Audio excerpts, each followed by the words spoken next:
Welcome to Leadership Reimagined, where game-changing conversations are reshaping the world of work. I'm Janice Ellig, the CEO and founder of Ellig Group, Executive Search Advisors, where we are reimagining search through our long-standing commitment to diversity, equity, and inclusion. I am delighted to welcome Robin Washington to speak on a competitive advantage, Black women on boards. Robin most recently served as Executive Vice President, Chief Financial Officer of Gilead Sciences, a $30 billion research-based pharmaceutical company, where she oversaw global finance, facilities and operations, investor relations, and the Information Technology Organization. She began her career with Deloitte & Touche, Federal Reserve Bank of Chicago, Tandem Computers, PeopleSoft, and just prior to Gilead, she was the CFO of Hyperion Solutions. Robin is truly a financial expert, to say the least, which is why so many boards are seeking her advice. She is currently on the boards of Alphabet, Honeywell International, Mastercard Foundation, Salesforce.com, and StockX. She is also a member of the President's Council and Ross Business School Advisory Board, University of Michigan, the UCSF Children's Hospital Oakland, and a trustee of the Financial Accounting Foundation. She has been recognized for her impactful career, commitment to the field of finance, biotechnology, and the community at large by Institutional Investor, the Wall Street Journal, and in 2017 was named Financial Women of the Year by the Financial Women of San Francisco. Robin, I'm delighted you are joining me today. Thank you so much. Thank you, Janice. It's a real pleasure to participate in this podcast with you. Thanks for the invitation. Well, Robin, with so much talk about diversity, equity, inclusion, I would like to start with a focus on that. And with you as a board director on a number of very prestigious boards here, how you view the role of a director and the board as a whole in looking at the culture of an organization. And what I mean by that is the inclusivity to ensure women and underrepresented employees rise to reach their full potential. So what should boards focus on when looking at the number of women and underrepresented groups in an organization? Well, Jan, it is such a comprehensive question. I'm sure we could spend the next 30 minutes just talking about this. But if I think about today's environment, boards and leadership are spending a lot more time on talent and human capital management. I mean, employees have choices and are willing to seek alternatives to a greater extent than ever before. This next generation of young adults and those earlier in the career, I think they're seeking connectivity in their work environment. And beyond financial benefits, flexibility, manager quality, and feeling included matter. So I believe it's definitely important to ensure that the culture of an organization is inclusive to attract the best talent. And this has never been a more important business imperative. It's a proven fact that if you create cultures and organizations where everyone thrives, you'll have a competitive advantage. And I say all that as backdrop just because that I believe that DEI is a business imperative, and organizations that create inclusive cultures will perform better. So as a board member, understanding an organization's culture, how it ensures inclusiveness at all levels of the organization, its hiring, promotion practices, as well as how it leverages, in my case, a lot of technology companies or products to promote diversity and inclusion is simply a critical component of our fiduciary responsibility as board members. The way we measure financial performance or other key goals and objectives, we have to pay attention to the metrics and the numbers that help us measure inclusiveness. And I think doing this effectively will ensure that we are performing our responsibilities as a board. Companies that are more diverse, more inclusive, better financial performance, better reputation, preferred employer. What's the dialogue that you, or the questions you ask in terms of really assessing that? What's a conversation like around the board table? It's a really good question, Janice, and I think it's evolving. Naturally, as a board member, you have much more visibility at the top of the organization, and I think that's where you can influence board diversity, C-suite and diversity. And I think that really matters because that's where the precedent setting occurs. that's where we can directly, as board members, hold senior leaders accountable. And this is where diverse leadership can be most impactful, right? And where it's important that if you think about underrepresented groups, persons of color, women, or et cetera, when they see diversity at the top of the organization, it allows the rank and file to feel and see what is possible. So, I mentioned earlier, it's not only about hiring, it is about promoting, it's leveraging. One of the things we look at is pulse surveys. How are people feeling about the organizations? How are different groups feeling about the culture and the values and mission? But I do think that visibility, particularly at the higher ranks of organizations where people can see people that look like them and how they were promoted and how they've built successful careers in organization, makes a huge difference. I mean, I experienced firsthand how much that mattered when I, came across women and persons of color across our stakeholder base in general, whether it was employees or others, how important it was they would say to me to meet and work with a capable Black female executive as part of the C-suite team. So again, to your point as board, the more we can cultivate and ask for that diversity and those practices that promote inclusiveness, I think the better we'll achieve this objective of creating inclusive cultures. From a recruiter's standpoint, I can tell you that candidates look to see, are there those who look like them? What's the employee group look like? What are customers saying?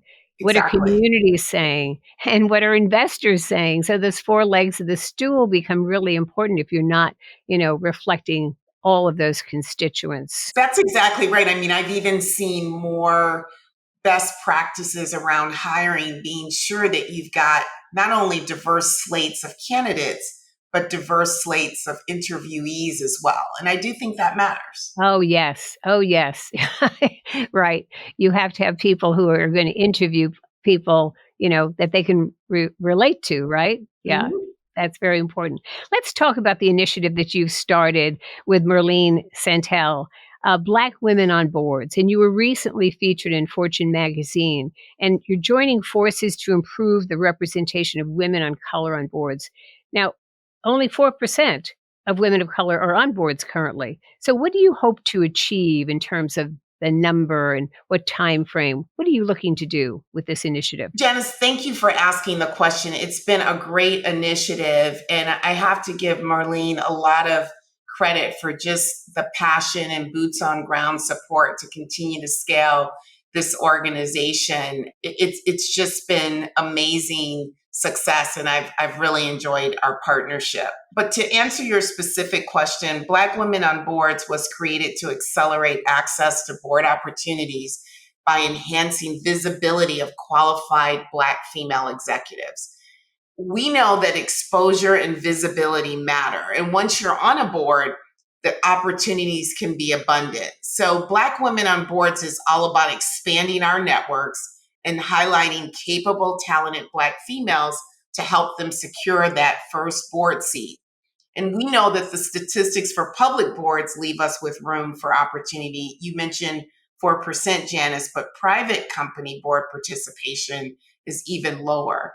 So, given that we have a close proximity to the venture and private equity communities in Silicon Valley, it's a special area of focus for us as this network provides capital to create the next Alphabet, Salesforce, and next generation of successful companies.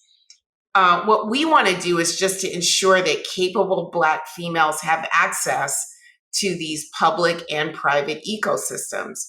We want to partner with firms like yours, Janice, in venture, private equity, public company, and others to advance this mission.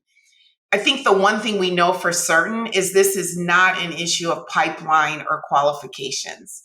It's an issue of access and visibility. That's what we want to change with Black women on boards. Access and visibility is so critical. And I know that I've started searches where, the board did not necessarily know these people, but they should have known them, right? So Absolutely. in showing their backgrounds, and we recently did this, and we had an African American woman and a Hispanic woman. They only had one search. They took both because they understood that they had an opportunity here.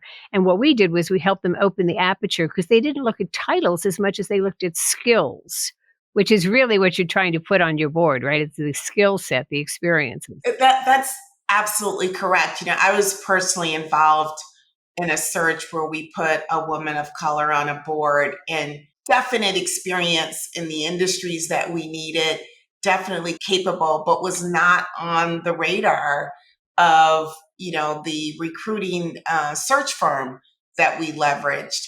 And that's why I think these type of organizations become important and really creating the networks, because as you know, a lot of board placements are done by word of mouth or through networks. And that's why we believe that getting these folks the visibility that they need, not only with the search firms, but with companies, with alternative investment firms and venture is the way to go here to increase that visibility. Even for me, it's been amazing to meet some of these women and get to know them personally. So when I get called about a board role that I can't take on, I've got a list of capable people that I can recommend with confidence.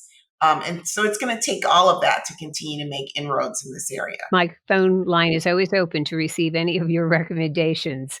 Absolutely. Well, we've got a cohort that will start this year of, I think we've got about 20 identified people that we're going to spend time with, get to know, and we continue to provide that list of capable candidates to you as well as to anyone else that wants to get access to them.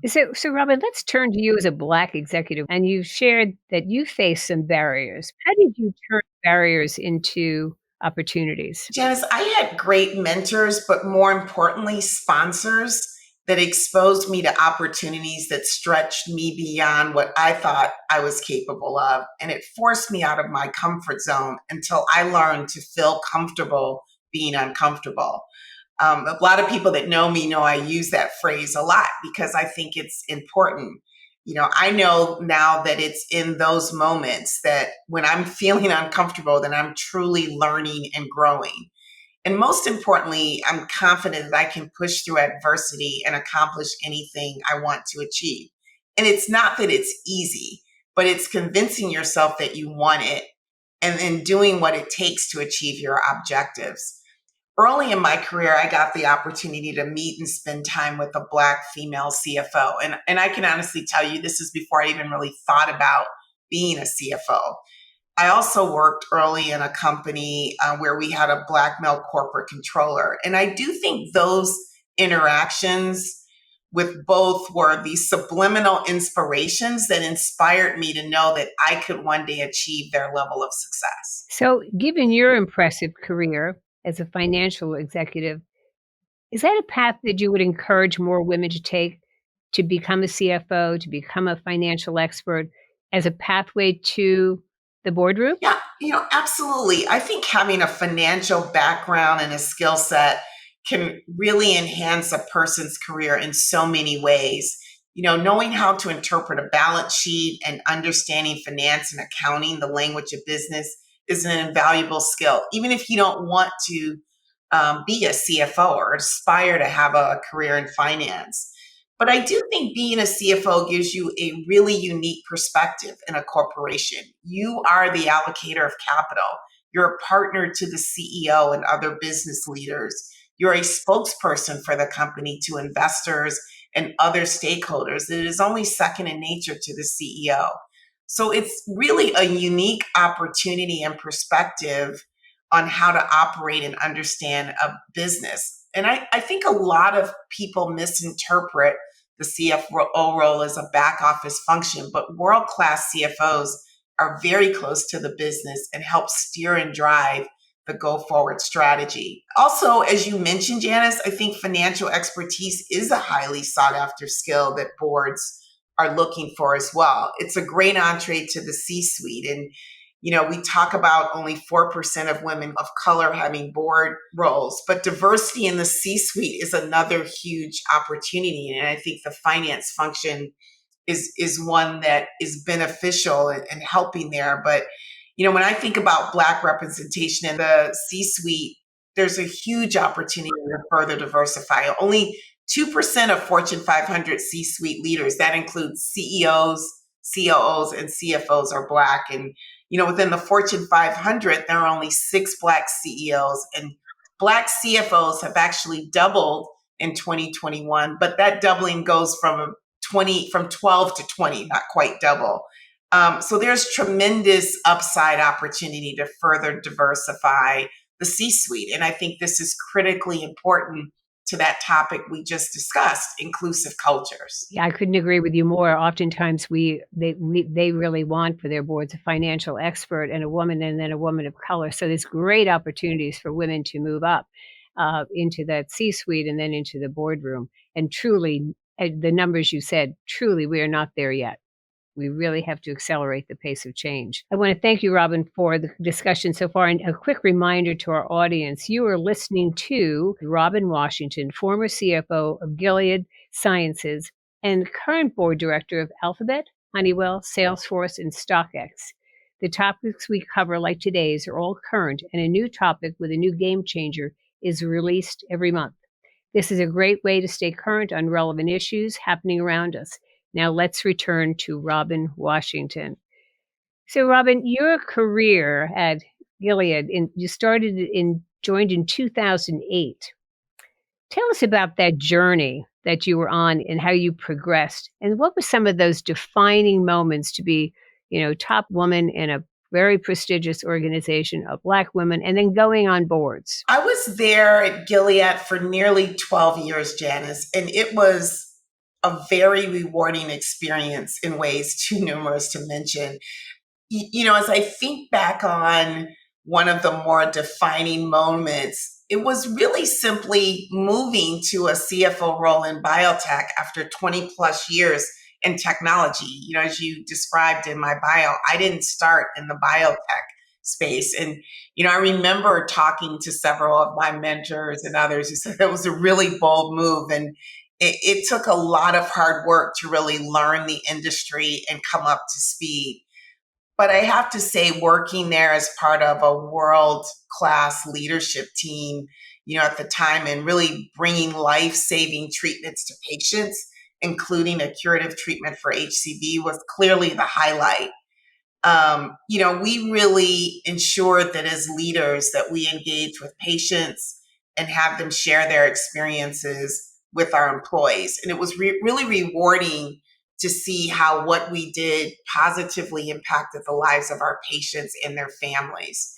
So, even as the CFO, those experiences topped all the fundraising, maturing of our capital structure, and assisting in scaling and globalizing our business by far. And again, I think that's really what it's about, is world-class management teams that have a vision and being able to execute on them. Again, it was just an invaluable experience for me, and I continue to be very involved in the biotech space today. Relative to boards, my first board experience came from my audit chair when I was the chief accounting officer at PeopleSoft. And they were looking to add diversity on a board. And, as I just said, I joined my first board before I even became a CFO. And it was a sponsor that I had who thought I could bring something to the table as well as learn. And I'm forever grateful for that experience, because it gave me insight into the boardroom while I was still developing my financial career. And I say often, I think I became a better CFO because of that exposure in the boardroom and understanding, how the board looked at issues that the CFO had responsibility for, and thinking about strategy in general.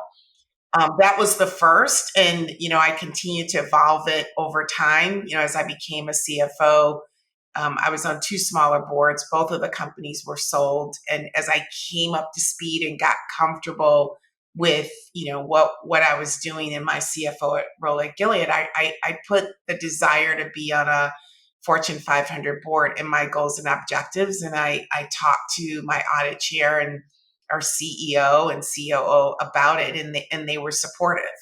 And that was the first, and the rest were through relationships or through developing that expertise. And something you said about being a financial expert, I think I've learned through my board experience is yes, I may have the financial expertise, but more importantly, I think good board members are broader than just the financial expertise. So I've really tried to be selective in the boards that I choose to serve on, and that I think I can add value in a multitude of ways, not just as a financial expert, and that I have a genuine interest in the business models and the goals and objectives and mission that we're undertaking.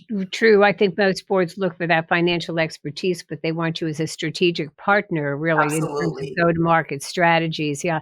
And so, what's so remarkable about you, Robin, is you were on your very prestigious boards, but you started before you were the CFO, which is such a, because your network and you were respected for what you were doing, and somebody said, hey, she could be great on our board, right? Yeah, it's a really good use case. And I mean, this was a long time ago. This was back in the early 2000s. So you bring up a good point, right, in terms of these skill sets. And so many times, from Black women on boards, everyone wants a C-suite or this. I mean, you and I talk about this all the time, Janice. I mean, if you think about digitization, if you think about, cybersecurity, enterprise risk management, talent, D&I, these topics, things that boards are spending a lot of time on, don't necessarily, all people with the greatest experience don't necessarily come from the C-suite, right? And there are,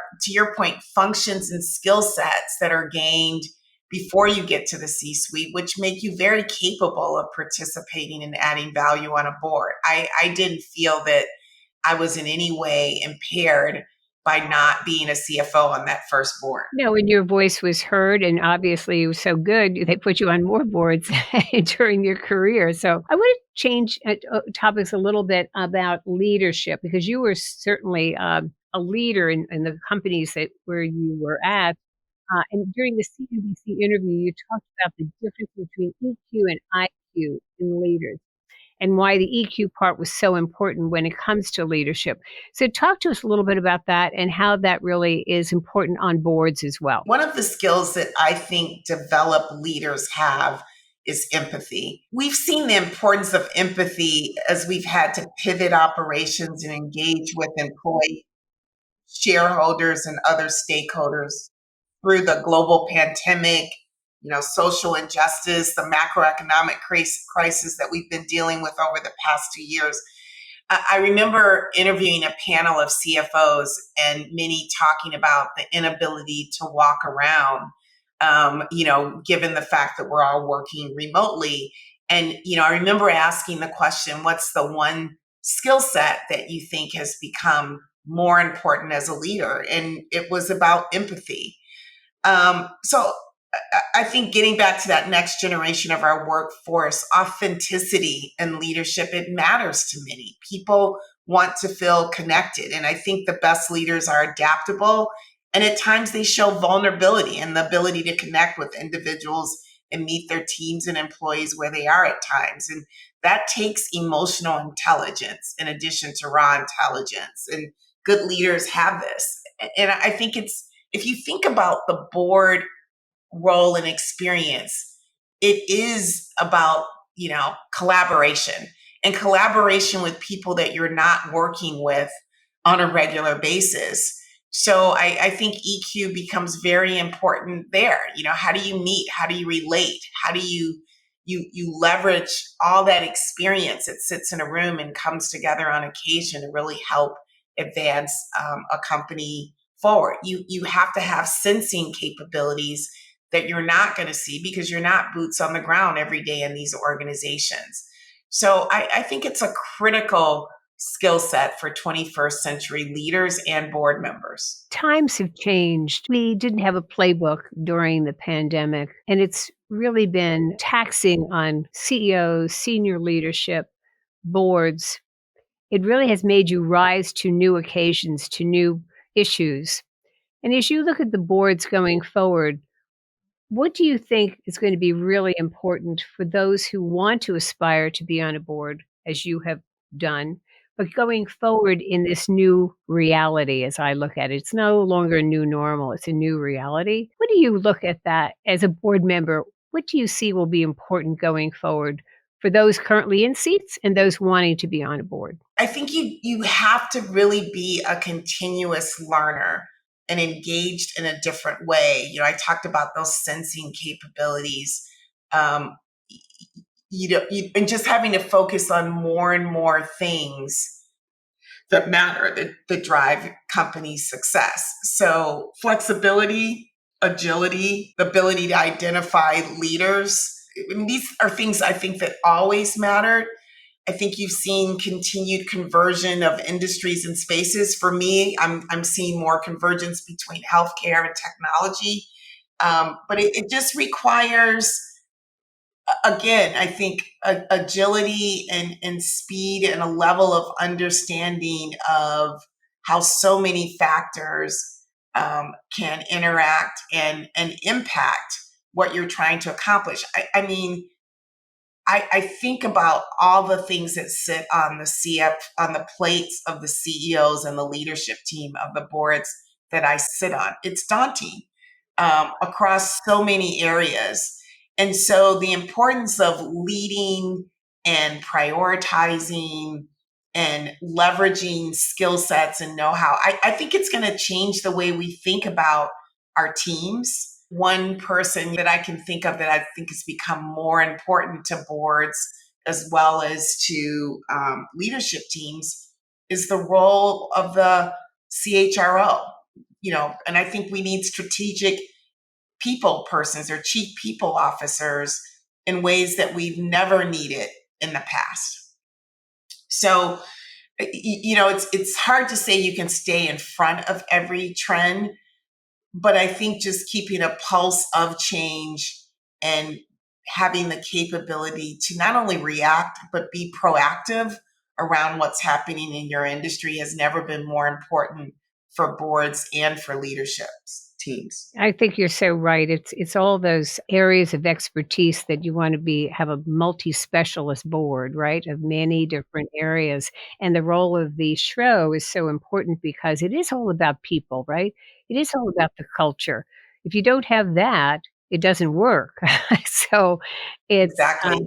that's a very good lens, I think, on a board.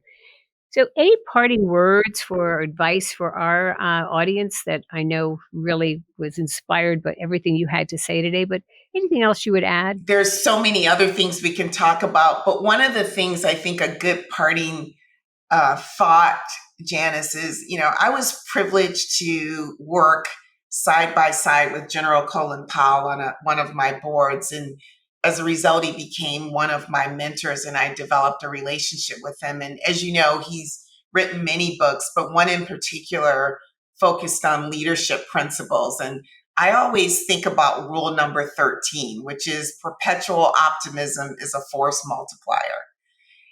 I am extremely optimistic about the future that I see for women and underrepresented minorities in the C-suite and the boardroom going forward. And while we've made progress, as we've talked about, there is still a long way to go. And I think it's more important than ever that we have champions and sponsors to ensure that this optimism becomes a reality. Because I think if we have this, if we create inclusive cultures, we're going to build extraordinary companies where all employees thrive.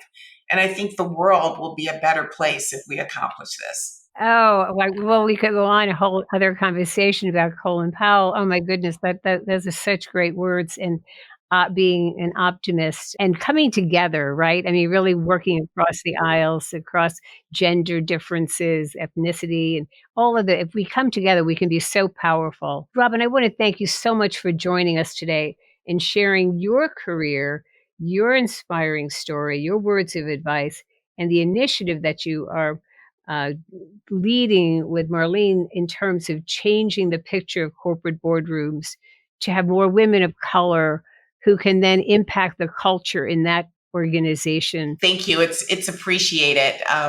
As I said, we're going to need those champions and sponsors to really make inroads and progress. Thanks for all you are doing to help in this regard as well, Janice. Yes, and thank you to our audience who will also be part of this initiative and for tuning in today for this game-changing conversation on Leadership Reimagined.